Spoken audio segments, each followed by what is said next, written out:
Hola amigos y amigas, muy bienvenidos a Buenas Noticias TV. Estamos conmemorando el 500 aniversario de la Reforma Protestante que celebramos este año 2017. Ya hemos tratado en capítulos anteriores el impacto de la Reforma en la educación, la vida laboral y otros campos. Hoy vamos a hablar sobre la influencia de la Reforma Protestante en la vida política de Europa en primer lugar, pero también de todo el mundo. Para hablar sobre este tema tenemos con nosotros a José de Segovia. Él es periodista, teólogo y pastor evangélico. Te invitamos a compartir tu opinión en nuestro Facebook o nuestro Twitter respondiendo a esta pregunta. ¿Debemos los cristianos evangélicos participar en la vida política? Bien, pues os dejo ya con nuestra entrevista. José, muy bienvenido. Encantado. Me alegra de que podamos compartir este tiempo, que podamos hablar un rato acerca de la influencia de la Reforma Protestante en la vida política. A lo largo del año 2016 estuvimos tratando varios temas, varios capítulos dedicados precisamente a conmemorar y reflexionar sobre el tema de la Reforma y su influencia en la vida social, ¿no? Y en concreto sobre este tema, ¿cuál es la aportación o la influencia de la Reforma Protestante en la vida política? Yo creo que evidentemente sin la Reforma sería inimaginable pensar no solamente el mundo moderno, sino particularmente la democracia. La afirmación de que había una ley por encima del monarca, de la autoridad última soberana, evidentemente impedía que se podía de esa forma mantener autoritarismo por el cual se sujetaban los pueblos a un rey o gobernante sin apelar a una norma suprema como se produce a partir de la Reforma. En principio es la Biblia, claro, esa norma suprema, a la cual apelan incluso frente al rey, el monarca soberano. Pero luego, como sabemos, en el desarrollo de la historia se convierte también en una norma como es la Constitución, ¿no?, que se establece. En ese sentido, podemos decir que la democracia moderna es hija de la Reforma. Y cuando los reformadores comienzan esta reforma, ¿cuál es la situación política que se encuentran en Europa? En aquel momento había el principio que se mantiene en la Reforma de que según el gobernante, el príncipe que está en la región, así es la religión del área en la cual encuentran. Esto se rompe a partir de la rebelión, sobre todo de los Países Bajos, lo que eran las Provincias Unidas, en los cuales se produce el inicio ya de un movimiento de república frente al monarca soberano, que era, claro, el emperador español entonces, ¿no?, que se había iniciado de alguna manera en la República Ginebrina de Calvino y que va más allá de lo que era el principio de la Reforma con Lutero, en el cual había príncipes que apoyaban la Reforma luterana y otros que se mantenían en el catolicismo y según su región así se mantenía. Así que podemos decir que la Reforma trae en convulsión todo el sistema político europeo que traía el Imperio español, ¿no? Ajá. Y podríamos también mencionar que cada uno de los grandes reformadores tienen una aportación que impacta dentro de lo que es ese cambio en la vida política. Yo creo que efectivamente la Reforma tiene una pluralidad, una diversidad, que es lo que hace que podamos hablar, pues, de las diferencias entre Lutero y Calvino, ¿no?, de cómo se desarrolla de forma distinta, ¿no?, la Reforma en Francia o en el resto de Europa. Y en cierta forma sigue siendo característico de la identidad protestante. El hecho de que no somos monolíticos, uniformes, como en cierto sentido ha sido la cultura medieval, ¿no?, conformada por el catolicismo romano, ¿no?, que era todo totalmente uniforme, ¿no? En este sentido, esa diversidad, claro, va a inspirar gran parte del principio democrático, ¿no?, de que no se puede conformar, ¿no?, a todos los individuos bajo un mismo régimen, ¿no?, sino que hay una voluntad soberana, popular, ¿no?, pero que no se ha de imponer sin el consentimiento de los gobernados, ¿no? Es importante remarcar esto, porque muchas veces los medios de comunicación tratan al pueblo evangélico de una forma, vamos a decir, monolítica, ¿no?, como si todos los evangélicos tuvieran la misma ideología política, ¿no? Y acaba ya de demostrar que incluso en la propia Reforma había distintas perspectivas, ¿no? Igualmente hoy, pues hay evangélicos de izquierdas y de derechas, como cualquier, vamos a decir, otro campo, ¿no? Pero pensando en los reformadores y mirando en lo que hoy en día es la política, vamos a decir, mayoritaria, o la idea, ¿no?, de la democracia, ¿podríamos decir que los reformadores eran demócratas? Obviamente que al principio la reforma en sus orígenes es una continuidad, ¿no? Que trae todavía muchos elementos de la cultura medieval. O sea, propiamente, por ejemplo, libertad religiosa estrictamente se establece en la siguiente generación, ¿no? La generación que identificamos con los puritanos, ¿no? Con los seguidores de los primeros reformadores. Y al principio, claro, lo que ocurre es que hay un cambio de iglesia, ¿no? Básicamente se pasa de ser la iglesia de Roma, ¿no? A ser la iglesia reformada en cada lugar, ¿no?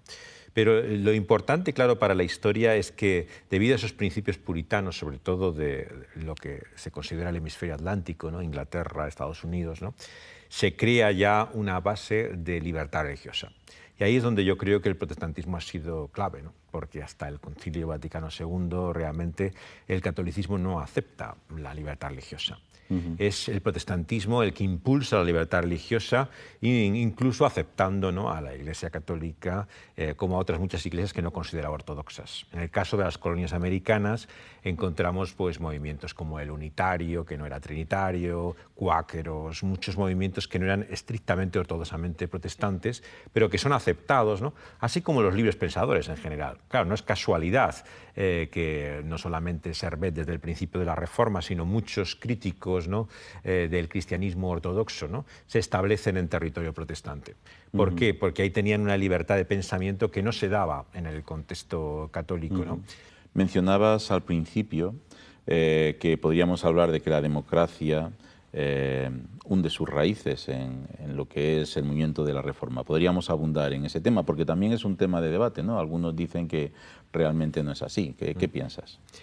Yo creo que hay varios principios que hemos mencionado que son claves para ello. El principio de una autoridad superior al gobernante o el monarca.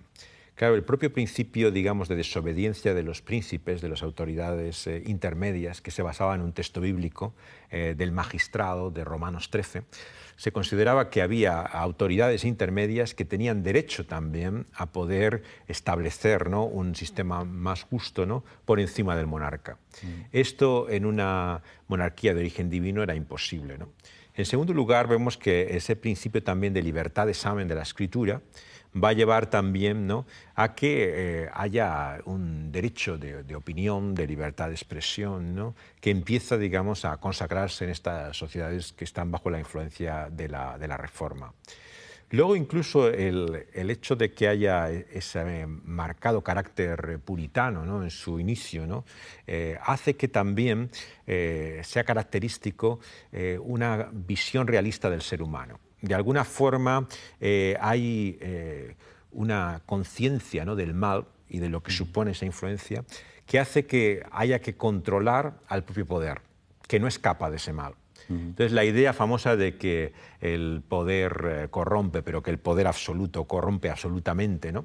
Es claramente, en ese sentido, equilibrada con un sistema, ¿no? Que en el mundo norteamericano llaman de check and balances, ¿no? O sea, el control de otros órganos, en este caso, pues la Cámara de la Asamblea va unida al Senado también, y que controlan como tres poderes la división del legislativo y el político, ¿no?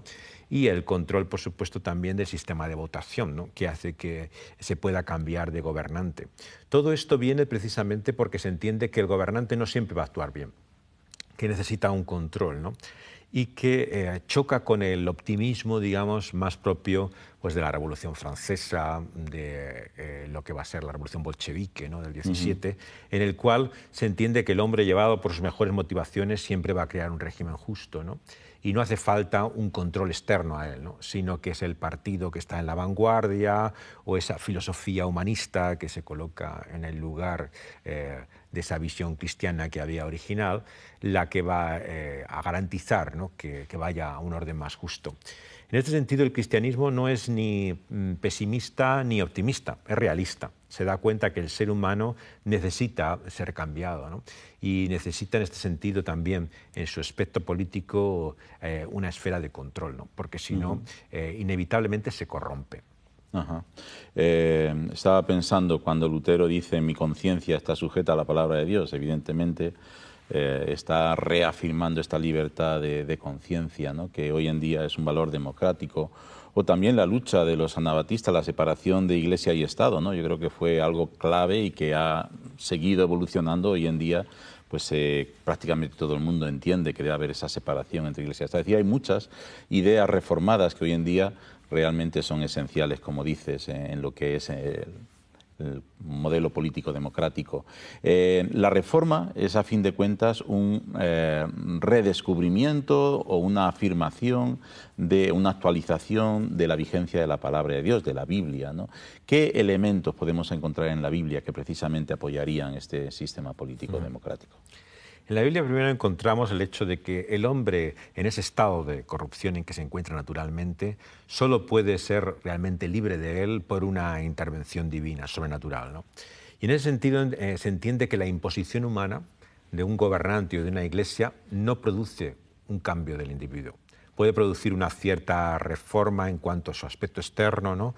Intentar adaptarse a una moralidad que se le establece, pero el cambio espiritual, el principio de nuevo nacimiento que enfatiza el movimiento evangélico, ¿no?, hace que las leyes no produzcan nuevas personas, ¿no?, sino que es solamente Dios en su espíritu el que lo produce. Y esto, claro, rompe con un principio autoritario por antonomasia, ¿no?, que es el hecho de que la moralidad se pueda establecer por leyes, ¿no?, se pueda establecer por normas en las cuales un régimen te hace vivir de cierta manera. Entendemos que bíblicamente hace falta una obra mucho más radical, que va a la raíz misma, al fondo del asunto, del problema. Y eso es lo que Dios con su espíritu obra por medio de su palabra, ¿no? Vemos que se produce una transformación espiritual cuando confiamos y creemos en la persona de Jesucristo. Jesucristo como Dios vivo, hecho carne, encarnado en nuestra realidad, ¿no?, nos presenta realmente una vida diferente, ¿no? Y vemos que Él realmente, aunque no cambia todo el sistema de cosas como ahora lo conocemos, ¿no?, sí que nos muestra realmente que hay un principio de jerarquía, ¿no? Él habla de Dios y de César, ¿no? Tenemos obligaciones para ambos, pero no están en el mismo plano, ¿no? Dios está por encima y César está por debajo. Por eso dice Pedro, ¿a quién debemos obedecer antes? A Dios que a los hombres, ¿no? O sea, establece un principio de jerarquía, ¿no?, en el sentido que por el conocimiento de la Biblia entendemos que puede haber un conflicto, ¿no?, entre lo que tanto una iglesia o un gobernante diga con lo que dice la Biblia. La Biblia se convierte, por lo tanto, en la guía, en la orientación, en la dirección por la cual podemos llegar a la verdad. Y a esto nos invita el propio Jesús. Jesús dice, si queréis saber la verdad de mí, escudriñar las Escrituras. O sea, es realmente considerando el testimonio que Él nos da y del cual encontramos en la Biblia evidente reflejo, que podemos conocer la verdad cristiana, ¿no? Ajá. Y eso no significa que impongamos la Biblia a los que no son creyentes, ¿no? Es decir, para nosotros como cristianos que estamos a favor de un sistema político democrático, encontramos en la Biblia razones para, vamos a decir, defender ese planteamiento, pero a la vez entendemos que cada persona es libre, ¿no? Y no debemos es, creo, el propósito de Dios que impongamos. Como decías antes, al final la moralidad nunca se consigue por imposición, ¿no? Muchas gracias, José, por acompañarnos hoy y que Dios siga bendiciendo tu vida y tu ministerio. Encantado. Interesante conocer el aporte del protestantismo a la vida política. Queremos animarte a leer la Biblia y tenemos para ello este Evangelio de San Juan, una pequeña porción de la Biblia que queremos enviarte gratis. Si todavía no la tienes, llámanos al teléfono 91 743 4400 y te lo haremos llegar, como he dicho, totalmente gratis por gentileza de las iglesias evangélicas. Repito, el teléfono al que nos podéis llamar es el 91 743 4400. Y para todos los que formáis parte de nuestro club de amigos, en esta ocasión vamos a sortear este libro. Oseas es un comentario expositivo y práctico de la Biblia, escrito por el teólogo Matthew Henry y publicado por la editorial Peregrino. Gracias a todos los que os habéis dado de alta como amigos de Buenas Noticias TV. Ya casi llegamos a 100, pero necesitamos 1.200 amigos más para alcanzar nuestros objetivos. Si te gusta nuestro programa y crees que estamos realizando una buena labor, únete al club de amigos. Necesitamos gente como tú que ama la Biblia y que desea promoverla con nosotros. Si nos llamas te vamos a explicar cómo hacerlo. Gracias por vuestra atención en este día y no lo olvides, tú Vales mucho para Dios.